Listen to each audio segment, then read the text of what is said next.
कोई भी सपना साकार करने के लिए सबसे जरूरी है सही कोच का होना। चुनिए Yogendra Sahu classes first rank को और करे अपने CG व्यापम CGPSC का सपना साकार। Download the app now. नमस्कार, जय जोहार। क्या आप भी गवर्नमेंट एग्जाम्स की तैयारी करना चाहते हैं? क्या आप भी मेमोरी टेक्निक्स और ट्रिक्स के जरिए बहुत ही कम समय में स्मार्ट स्टडी करना चाहते हैं? क्या आप चाहते हैं कि CG व्यापम टॉपर आपको पढ़ाए? तो डाउनलोड करिए योगेंद्र साहू क्लासेस ऐप। यहाँ 10 से अधिक गवर्नमेंट एग्जाम्स क्रैक करने वाले और CG व्यापम टॉप करने वाले योगेंद्र सर CGPSC और CG व्यापम के अंतर्गत होने वाले सभी एग्जाम्स की तैयारी कराएं। तो डाउनलोड करिए Yogendra Sahu classes app to be the best, learn from the best.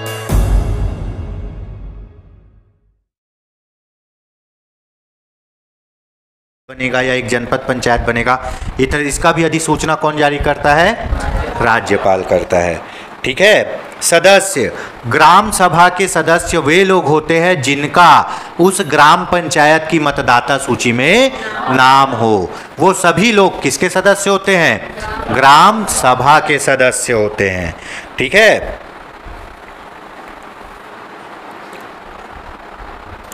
उसके बाद यहां तक समझ में आ गया? इसीलिए ग्राम सभा कभी भी भंग नहीं होती, ये कंटिन्यू चलते रहती है। ठीक है।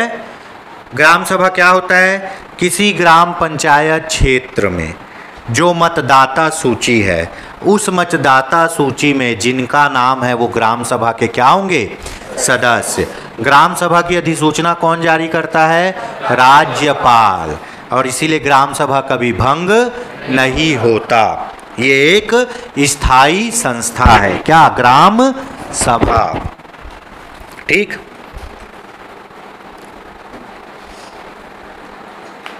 सर, ये जो विधानसभा निर्वाचन नामावली और ये ग्राम पंचायत मतदाता सूची की अलग अलग? देखिए, हर का मतदाता सूची अलग अलग होता है। अब मान लो वार्ड में कोई वार्ड है, वहाँ का मतदाता सूची वहाँ के लोग। अब विधानसभा बोलोगे तो क्षेत्र बड़ा हो जाएगा, लोकसभा बोलोगे तो क्षेत्र और बड़ा हो जाएगा। ठीक है। तो ग्राम में रहने वाला व्यक्ति जो विधानसभा निर्वाचन नामावली में पंजीकृत किए जाने के लिए योग्य हो। ठीक है। जिसका नाम विधानसभा के भी निर्वाचन सूची में हो। ठीक। आगे देखते हैं।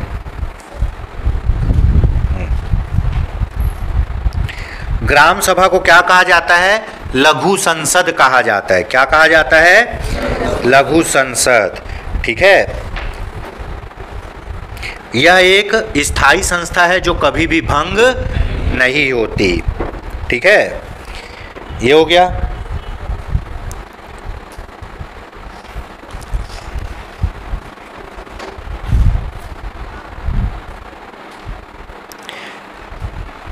ठीक।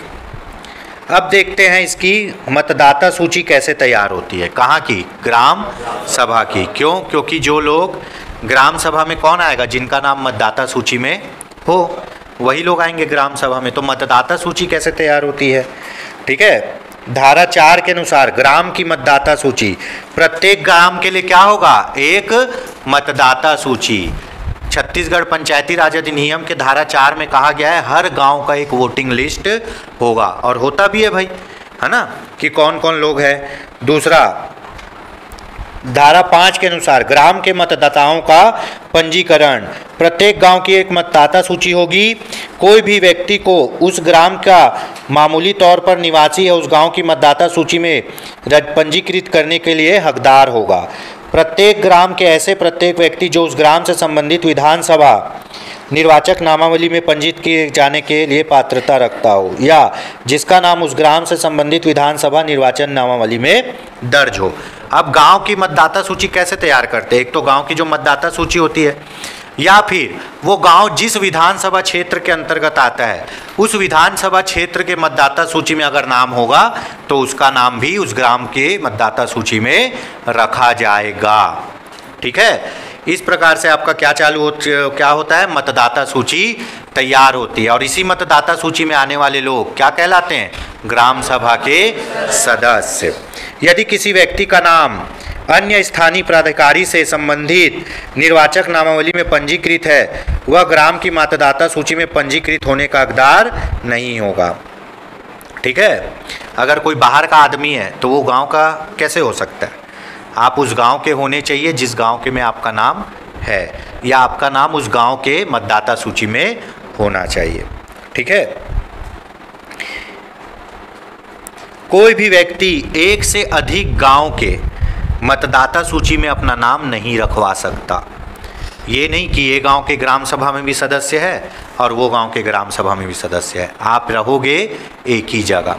इसीलिए तो अब आपके आधार कार्ड को किससे लिंक किया जा रहा है? आपके वोटर आईडी से, ताकि आप अगर वोट डाल दिए तो आपका आधार कार्ड में रजिस्टर हो गया, फिर फर्जी वोटिंग नहीं कर सकते। अच्छी चीज़ है ये। ठीक है, अगर कोई व्यक्ति किसी विधानसभा के मतदाता सूची में अपात्र है, उस मतदाता सूची में नाम लिखाने का हकदार नहीं है, तो वो व्यक्ति गांव के भी मतदाता सूची में नाम लिखाने का हकदार नहीं होगा। अपात्र मतलब दोनों जगह अपात्र। तो मतदाता सूची कैसे तैयार होती है? गांव की जो वोटिंग लिस्ट है वो, या फिर ऐसा व्यक्ति जिसका उस गांव के विधानसभा के क्षेत्र में नाम हो, वो क्या बन जाएगा? गांव की वोटिंग लिस्ट में आएगा और ग्राम सभा का सदस्य बन सकता है। ठीक है, अगर कोई इंसान पागल है तो वो तो वोट नहीं कर सकता। ऐसा तो आज तक नहीं पता भाई। ग्राम सभा को भी अलग से इलेक्शन लिस्ट में, मतलब वोटिंग लिस्ट में चुनाव किसका होता है? ग्राम पंचायत का। ग्राम पंचायत में अध्यक्ष और पंच लोगों का चुनाव होता है, सरपंच और पंच लोगों का।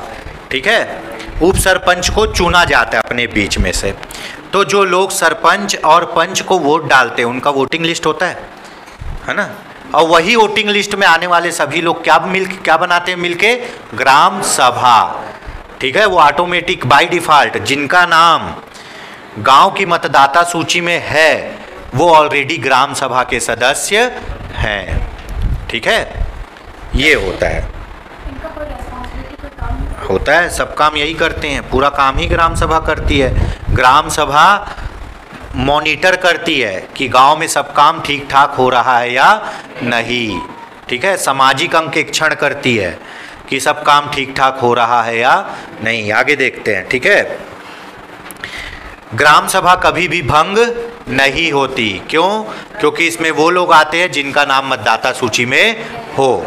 चुनाव तो होता नहीं, तो भंग कहाँ से होगी?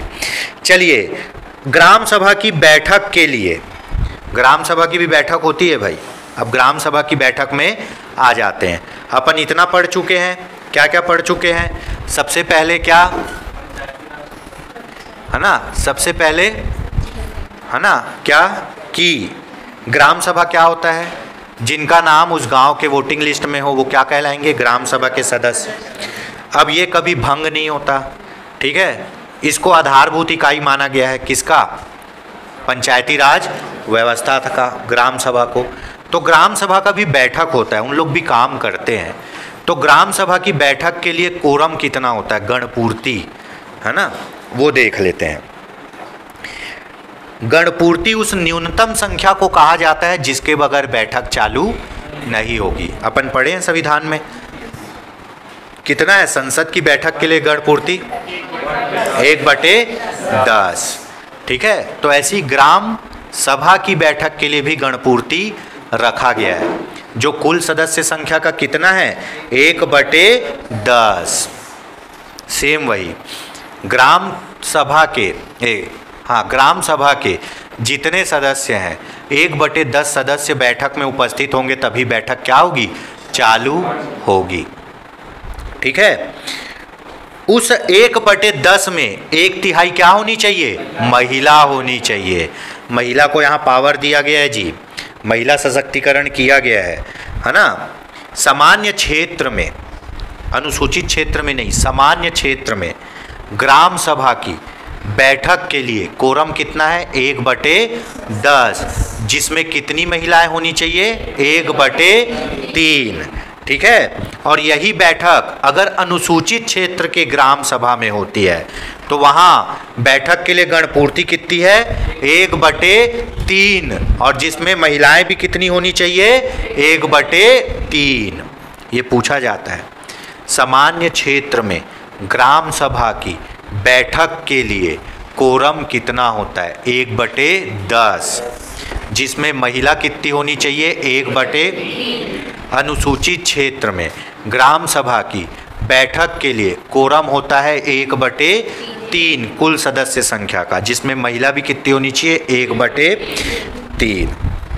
ठीक है, एक ही है, कोरम गणपूर्ति एक ही है।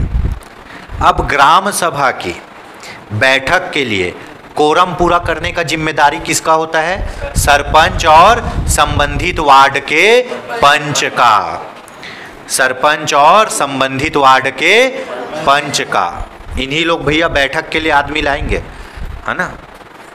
बैठक पूरा करने का, कोरम पूरा करने का क्या जो दायित्व होता है वो सरपंच और पंच का होता है।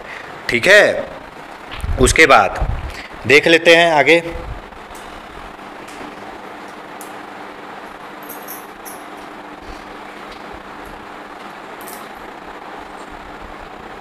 ठीक है,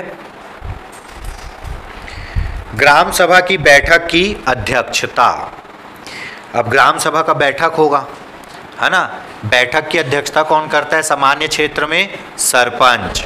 कौन करता है, सरपंच। सरपंच नहीं रहेगा तो कौन करेगा, उप सरपंच। और उप सरपंच नहीं रहेगा तो उपस्थित निर्वाचित व्यक्तियों में से कोई एक, उपस्थित निर्वाचित व्यक्तियों में से कोई एक। जो पंच लोग रहेंगे ना वो अपने में से किसी एक को चुनेंगे, किसकी अध्यक्षता करने के लिए, बैठक की। किसकी बैठक की, ग्राम सभा के बैठक की अध्यक्षता करने के लिए। ठीक है, तो ये तो हो गया किसका, सामान्य क्षेत्र में। सामान्य क्षेत्र में ग्राम सभा की बैठक होगी, बैठक की अध्यक्षता कौन करेगा, सरपंच। सरपंच नहीं रहेगा तो उप सरपंच, और उप सरपंच नहीं रहेगा तो निर्वाचित व्यक्तियों में से कोई एक। तो निर्वाचित कौन होते, पंच लोग होते हैं, है ना।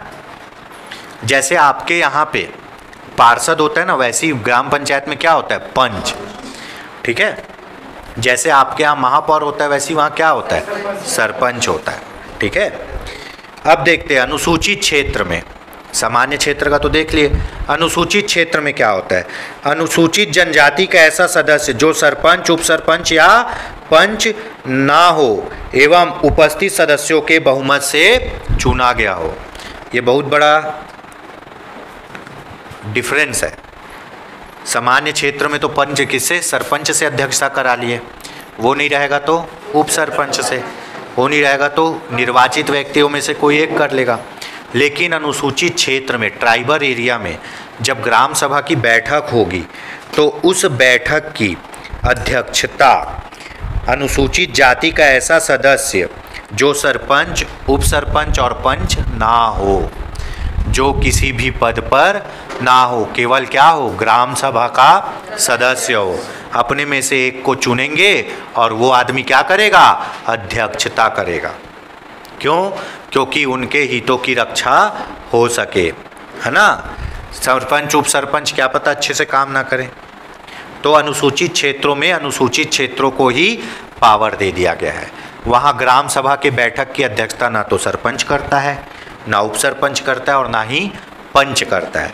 वहाँ ग्राम सभा का कोई अनुसूचित जाति का ऐसा सदस्य जो उस क्षेत्र में सम्मिलित हो, और वहीं पे तत्काल चुना जाएगा और वो क्या करेगा, बैठक की अध्यक्षता करेगा। उन लोग अपने में से, ग्राम सभा वाले अपने में से ही किसी एक को चुन के क्या कराएंगे, अध्यक्षता कराएंगे। उसमें सरपंच, उप सरपंच और पंच लोग अध्यक्षता नहीं करेंगे अनुसूचित क्षेत्र में।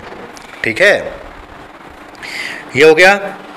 अब देखते हैं बैठक के लिए तिथि, स्थान और समय का निर्धारण। ग्राम सभा के सम्मेलन की तारीख, स्थान एवं समय का निर्धारण करने का अधिकार किसको है, सरपंच को। कहाँ बैठक होगी, कब होगी, कितने समय होगी, ये कौन डिसाइड करेगा, सरपंच। या सरपंच की अनुपस्थिति में कौन डिसाइड करेगा? उप सरपंच। और उप सरपंच की भी अनुपस्थिति में ग्राम पंचायत का सचिव। ठीक है, ग्राम पंचायत का सचिव, इसी को क्या बोलते हैं? पंचायत सचिव। जो पंचायत सचिव कौन रहता है? पंचायत वेब सीरीज देखें? नहीं देखें? पंचायत वेब सीरीज में जो जीतू भैया रहते हैं वही क्या बन के जाते हैं? पंचायत सचिव। देखिए भाई, चुना हुआ आदमी कौन हुआ? सरपंच, उप सरपंच और पंच। अब ये तो चुने हुए पब्लिक के आदमी है, और वहां सरकार का आदमी कौन है? पंचायत सचिव। ठीक है, वो पूरा एडमिनिस्ट्रेशन देखता है, कहाँ का? ग्राम पंचायत का। ग्राम पंचायत का एडमिनिस्ट्रेशन देखता है। ग्राम सभा की बैठक बुलाने का अधिकार किसको है? सरपंच को। सरपंच नहीं रहेगा तो उप सरपंच को, और उप सरपंच भी नहीं रहेगा तो ग्राम पंचायत सचिव बुलाएगा। क्या? ग्राम सभा की बैठक। यहां तक समझ में आ गया? ठीक है, अब बैठक के लिए सूचना भी देना होता है ना, कि बैठक कब है, कहाँ है, तभी तो लोग आएंगे ना। पहले से सूचना दोगे तभी तो लोग आएंगे, नहीं तो लोग तो अपने काम में व्यस्त रहेंगे, तो कहाँ से आएंगे? और ग्राम सभा की बैठक करनी है। आपको पता है, ग्राम सभा के सदस्य वो लोग होते हैं जिनका उस क्षेत्र के निर्वाचन नामावली में नाम हो, है ना। और इन लोग क्या करते हैं? बैठक करते हैं, काम करते हैं। ठीक है, इनकी बैठक का कोरम कितना होना चाहिए? सामान्य क्षेत्र में 1/10, जिसमें 1/3 क्या होनी चाहिए? महिला होनी चाहिए। अनुसूचित क्षेत्र में 1/3, और उस 1/3 में 1/3 क्या होनी चाहिए? महिला होनी चाहिए। ठीक है, उसके बाद इसके बैठक बुलाने का कर्तव्य है सरपंच का। सरपंच नहीं है तो उप सरपंच का, और उप सरपंच नहीं है तो ठीक। बैठक की अध्यक्षता समान क्षेत्र में करता है कौन? सरपंच। वो नहीं रहेगा तो उप सरपंच, और वो भी नहीं रहेगा तो निर्वाचित पंचों में से। ठीक है, अनुसूचित क्षेत्र में कौन बैठक की अध्यक्षता करता है? ना तो सरपंच करेगा, ना उप सरपंच करेगा, ना पंच करेगा, है ना। ग्राम सभा के सदस्यों में से कोई एक चुना जाएगा, और वो आदमी क्या करेगा? बैठक की अध्यक्षता करेगा। ठीक है, ये हो गया। आगे देखते हैं।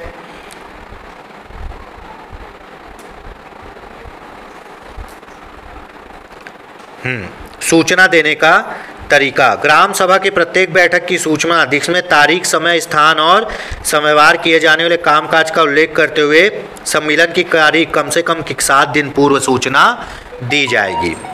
सूचना कैसे देते हैं जी? ग्राम सभा की बैठक होगी, इसकी सूचना गांव में कैसे दोगे? 7 दिन पहले दोगे। कितने दिन पहले? 7 दिन पहले।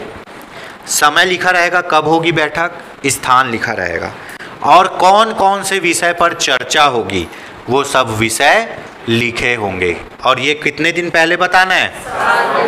7 दिन पहले। सूचना देने का तरीका कैसे? सार्वजनिक स्थान पर नोटिस चिपका के या फिर मुनादी पिटवा के, है ना, आप बताओगे कि इस दिन बैठक है। ठीक है,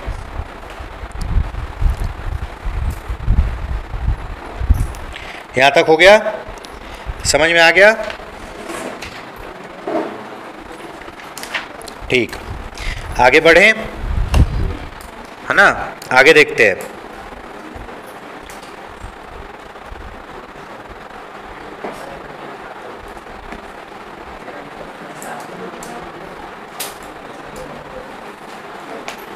ठीक, अब बैठक की सूचना भी दे दिए हैं, है ना। बैठक की अध्यक्षता, जब बैठक चालू होगी तो अध्यक्षता कौन करेगा? सरपंच। सामान्य क्षेत्र में वो नहीं रहेगा तो उप सरपंच, और वो भी नहीं रहेगा तो, है ना, ग्राम सभा के सदस्यों द्वारा अपने बीच से अध्यक्ष चुन लिया जाएगा। ठीक है, ग्राम सभा के सदस्यों द्वारा अपने बीच से अध्यक्ष चुन लिया जाएगा। पर अनुसूचित क्षेत्र में ना तो सरपंच अध्यक्षता करेगा, ना पंच करेगा, और ना ही उप सरपंच। कौन करेगा?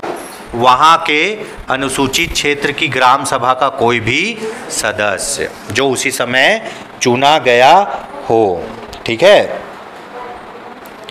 यहाँ तक हो गया। अब देख लेते हैं इसकी बैठक कब कब होती है ना। ग्राम सभा की बैठक कब कब होती है, ये तिथि पूछता है जी। प्रत्येक 3 माह में एक बार बैठक अनिवार्य है। संसद की 2 बैठकों में कितने का गैप नहीं होना चाहिए? 6 महीने से अधिक का। ग्राम सभा में 3 माह से अधिक का गैप नहीं होना चाहिए। 3 माह समाप्त होने के पहले पहले ही एक बैठक बुला लेनी चाहिए। ठीक है, 3 माह में एक बार और 1 साल में 6 बार। 1 साल में 6 बैठक अनिवार्य है। ठीक है, देख लेते हैं कब कब होती है बैठक। सबसे पहले तिथि निर्धारित होता है इनका, है ना, बैठक का। कुछ प्रमुख तिथियां हैं। 23 जनवरी, इस दिन क्या है? 23 जनवरी सुभाष चंद्र बोस का जन्मदिन। 23 जनवरी कोई आता है? नहीं पता? 23 जनवरी best of my knowledge Subhash Chandra Bose का जन्मदिन है शायद, देख लेना। ठीक है, उसके बाद 14 अप्रैल। 23 जनवरी के बाद कब? 14 अप्रैल को क्या है? अंबेडकर जयंती है। 14 अप्रैल के बाद 20 अगस्त। क्या इस दिन क्या है? राजीव गांधी की पुण्यतिथि है। ठीक है, उसके बाद 2 अक्टूबर क्या है? ये तो पता है। ठीक, ये 4 तिथि वाली बैठक हो गई। कब कब होना चाहिए? 23 जनवरी, 14 अप्रैल और 20 अगस्त और 2 अक्टूबर। अब बचा 2 तिथि। तो नवंबर माह, है ना, जुलाई जून माह और नवंबर माह में जो भी तिथि डिसाइड की जाएगी उस दिन बैठक होगी। तो 6 बैठक हो गई। पहली 23 जनवरी, फिर 14 अप्रैल, फिर 20 अगस्त, फिर 2 अक्टूबर। उसके बाद जून में सुझाई गई तिथि, जून में जिस दिन डिसाइड किया जाए, और उसके बाद नवंबर में जिस दिन डिसाइड किया जाए। बैठक अनिवार्य रूप से होगी। ठीक है, 2 बैठकों के बीच कितने से अधिक का समय नहीं होना चाहिए? 3 माह। और 1 साल में 6 बैठकें अनिवार्य है ना। ये 6 बैठकों में 4 तिथि तो पहले से डिसाइड होती है, 23 जनवरी, 14 अप्रैल, 20 अगस्त और 2 अक्टूबर। उसके बाद जून माह में सुझाई गई तिथि और नवंबर माह में सुझाई गई तिथि। इस दिन क्या होगा? ग्राम सभा की बैठक होगी। ठीक है,